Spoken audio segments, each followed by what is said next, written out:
Here we have a circle centered at the origin with a radius of 4. Here is a point on the circle.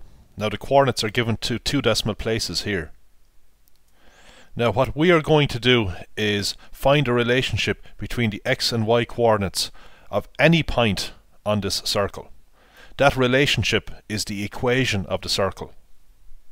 So here is our general point xy on the circle. We know that since the radius of the circle is 4, the distance of xy to the center, the origin, is 4. And that's true no matter where the point is on the circle. So xy isn't just any old point. It's a point whose distance to the center, 0, 0, is fixed. In this case, the distance is 4. To find the relationship between x and y, we construct this right-angled triangle.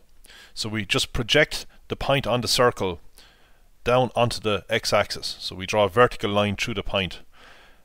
Now the distance of the point xy to the x-axis is got from the y-coordinate. If the y-coordinate is positive, then the distance is equal to y. If the y-coordinate is negative, then we have to consider the magnitude, because remember, distance is a positive quantity. So in general, we should talk about this vertical distance as the magnitude of y. That ensures that it's always positive. So, you know, if our point is down here, then y is negative. But if we get the magnitude of y, we will have this distance. Similarly, when the point is over here, the x value is negative. So if we want this side of the right angle triangle, we have to get the magnitude of x. We just have to make that value positive. Magnitudes, as we've seen before, are always positive. So now all we have to do to find the connection between x and y is to use Pythagoras' theorem. We have a right angle triangle. The 2 short sides are given by the magnitude of x and the magnitude of y. The hypotenuse is 4. So the sum of the squares of the 2 short sides, magnitude of x squared plus magnitude of y squared, is the square of the hypotenuse, or the longest side. That's 4 squared. And that relation always holds no matter where xy is on the circle. Now, we saw in the video on the distance between 2 points that if we square the magnitude of a quantity, it's the same as squaring the quantity itself. So the magnitude of x squared is just the same as x squared. The magnitude of y squared is just the same as y squared. So we can drop the magnitude lines. So we found the equation of our circle. So we found the relationship between x and y for any point on the circle. So here's the situation. Let's suppose our point xy is this particular point. If we plug it in to the equation, it should satisfy the equation. Now a bit of rounding has been done here, but allowing for rounding error, we get exactly 16 no matter where the point is on the circle. If we square the x value, square the y value and sum them, we always get 16.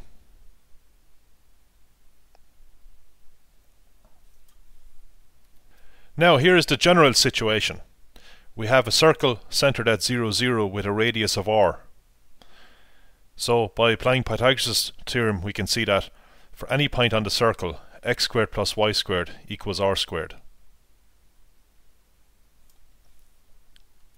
Now let's consider this example here. This is a circle centered at 3 minus 1 with a radius of 4. I could have made the radius anything I like. Notice that for any point on the circle, the distance of it to the center of the circle is always 4. So we can use that fact to find the equation of the circle. In other words, we can use that fact to find the relationship between x and y for any point on the circle. So like before, we construct a right angled triangle whose hypotenuse is equal to the radius of the circle. Now we know from the video on the distance between 2 points that if we want the vertical distance between 2 points, we get the difference of the y values.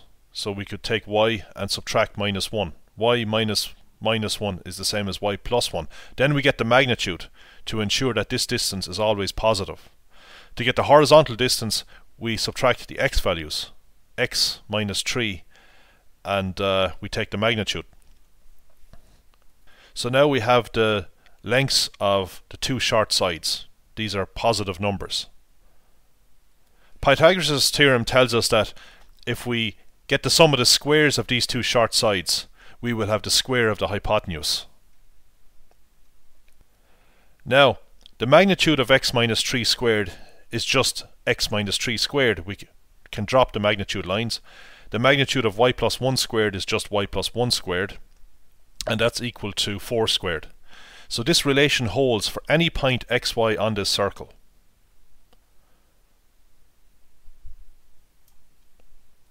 Now let's consider the general case of a circle centered at a general point which we will call h, k. A general circle has a radius of r.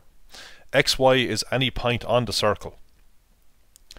So we can just use Pythagoras' theorem to get the equation of the circle, like we saw for the specific circle that we did. So in general, the vertical distance between the point xy and the point hk is got by getting the magnitude of the difference of the y values. So the difference of the y values is y minus k.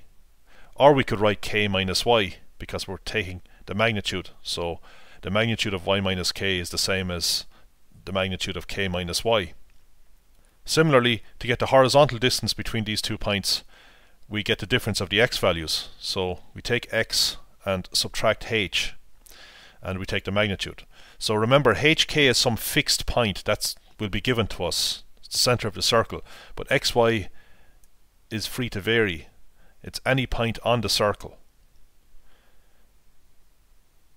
But you can see that these 3 quantities are connected by Pythagoras' theorem.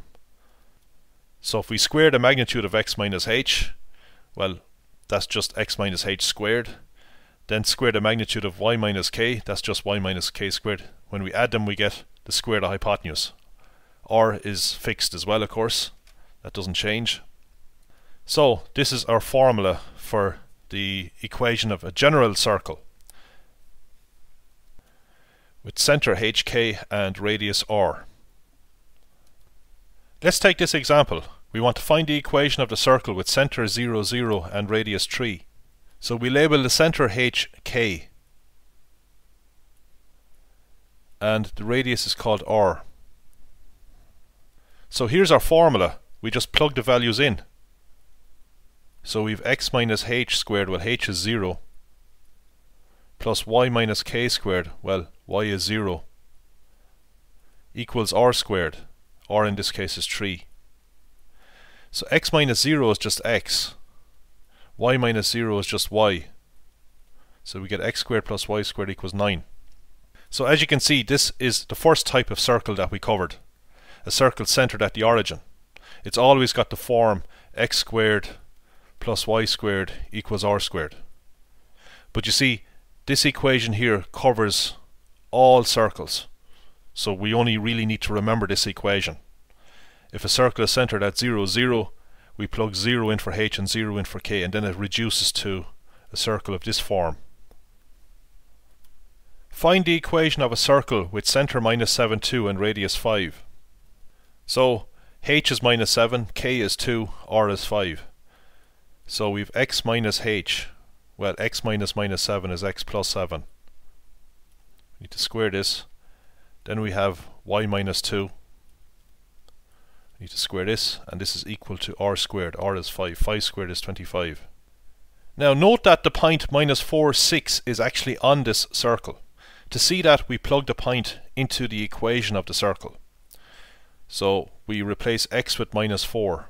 So I'll write this equation out. Replace x with minus 4. Then we replace y with 6. Minus 4 plus 7 is plus 3. Plus 3 squared is 9. 6 minus 2 is 4. 4 squared is 16. We get 9 plus 16, and that is equal to the right hand side, which is 25. So we see that x equals minus 4 and y equals 6 satisfies the equation of the circle. Therefore the point with coordinates minus 4 comma 6 is on the circle x plus 7 squared plus y minus 2 squared equals 25.